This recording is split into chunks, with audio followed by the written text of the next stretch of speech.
Hey guys, Adam Rose, Vice President and Senior Loan Officer of Western Ohio Mortgage here in Sydney, Ohio. This is another episode of the Mortgage Guy podcast, and this week we're going to talk about house prices in the market in general.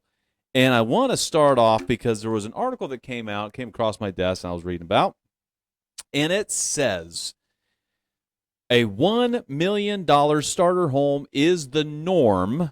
You heard that, is the norm in 237 U.S. cities. Good God. And we think we're paying too much here in Ohio. It's unbelievable.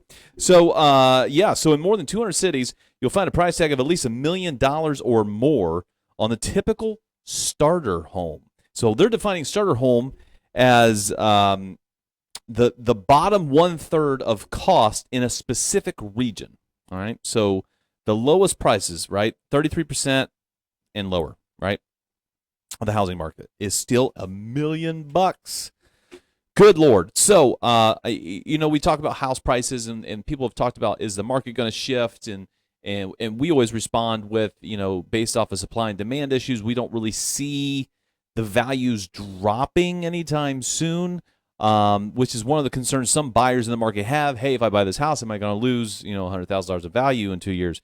No, you're not. And, it's just that natural supply and demand issue of we have this many buyers and we have this many houses. Until that starts to change and level out on a level playing field, it is not going to change your home price.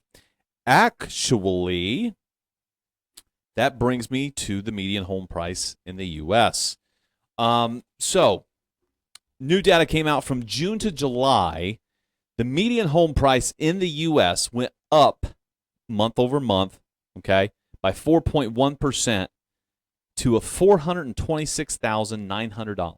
That is the median or the average sales price in the U.S., okay? In comparison, in Sydney, I just pulled this data, the same June to July information, we went up 5.3%, so a bigger increase percentage-wise, but our median sales price on home is $261,490, still high, right? I mean, hell, 10 years ago, that was closer to like $160. But nonetheless, still went up. But in comparison to the rest of the country, we're in pretty good shape when it comes to the average sales price of the home. And everybody wants to talk about wages and stuff like that. So let's talk about my least favorite state in the union. Sorry, California. Sorry, Justin. You're just going to have to deal with it. And for the people that are watching, Justin that works for me here, he is from Sydney, and him and his family relocated out in San Diego, so he's feeling this hurt when I talk about it. So let's talk about California a little bit to give you a comparison. So people that are in the Midwest that hate the Midwest for whatever reason and want to go out to the Sunshine States and out west of California and, all that fun stuff, maybe think again, all right? Maybe think again. So the average sales price of a home in California as of right now is $904,210. You heard it. $904,210 is the average sales price of a home. Yes, there's some crazy-ass $60 million estates that are probably bringing up that average a little bit, but nonetheless, there's no other way to really calculate this other than using the average. But that is 11% higher than it was a year ago, all right, in 23, where rates were constantly, rates kind of stabilized, actually. In 22 is when they started doing this number, right? And into 23 went up a little bit more, but it kind of stabilized into the sevens. That's where we consistently showed ourselves in the 7% range, and they still went up 11% from last year. That's unbelievable. So affordability, all right? So average sales price of a home is $904,000 out in California. The median rent is $2,860 in California. $2,860, and they wonder why there's such a homelessness issue out there. It's unbelievable. The average, because the reason I'm bringing this up is talk about average salaries, the cost of living, the standard of living of us here in the Midwest versus out west, where it's a lot more expensive, of course. It's 102% higher in regards to the cost of living between Ohio and California. All right, 102%. So it's double the average cost of living is double for all your daily stuff, right? Groceries, gas, electric, you name it. Going out, it's just more expensive. So where I'm going with this is the average salaries. Okay, so that's what I really, really want to compare here. The average salary in California right now, which it seems kind of low to me. Maybe the data points or the information I've seeked is a little off, but the average salary is showing up as $75,010, where the average salary in Ohio is $57,777. Okay, $57,777. So it's a $17,000 gap in salary. But if you look at the cost of living and the cost of housing on the median sales price, you are spending. It's basically the average sales price in California is 12 times higher than the average salary. Okay, 12 times. All right. In Ohio, it's 4.5 times the average salary to get the average sales price on your house. That is crazy different. So feel blessed to live around where we're at. Sydney is a great area, and Ohio has been very, very great, I think, to its residents in regards to keeping manufacturing alive and keeping the median income alive and going up. I think our standard of living is significantly higher than what people give it credit for here in Ohio.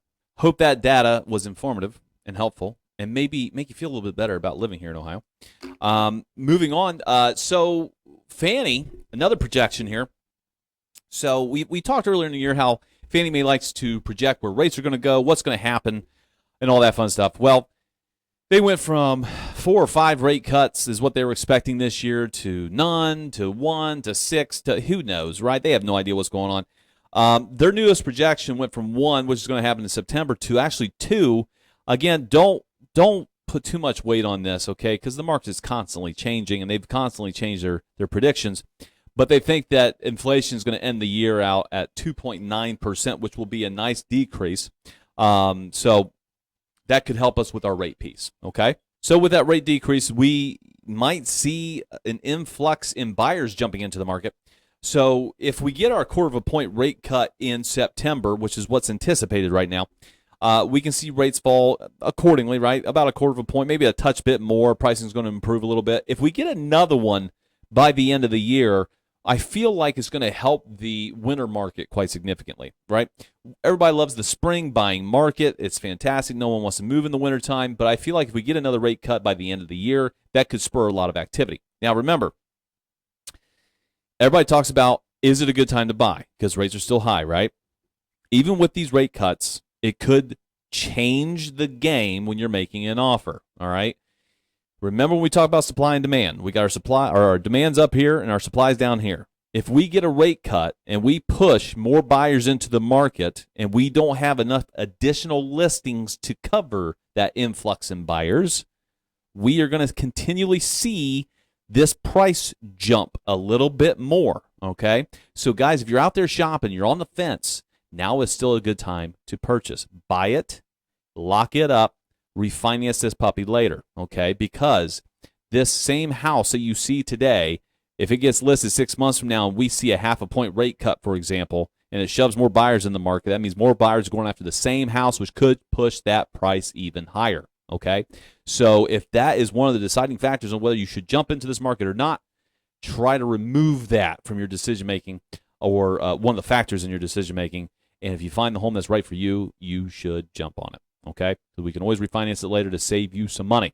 Very good, guys. That's all I got for you this week. It's a quick episode, just a quick market update, and reaffirming why the Midwest is so great to buy and to live and raise your family in. Hope that information was helpful, guys. Remember, we'll see you all next week. Make sure you subscribe on YouTube, Apple Podcasts, Spotify, and we will see you all next week.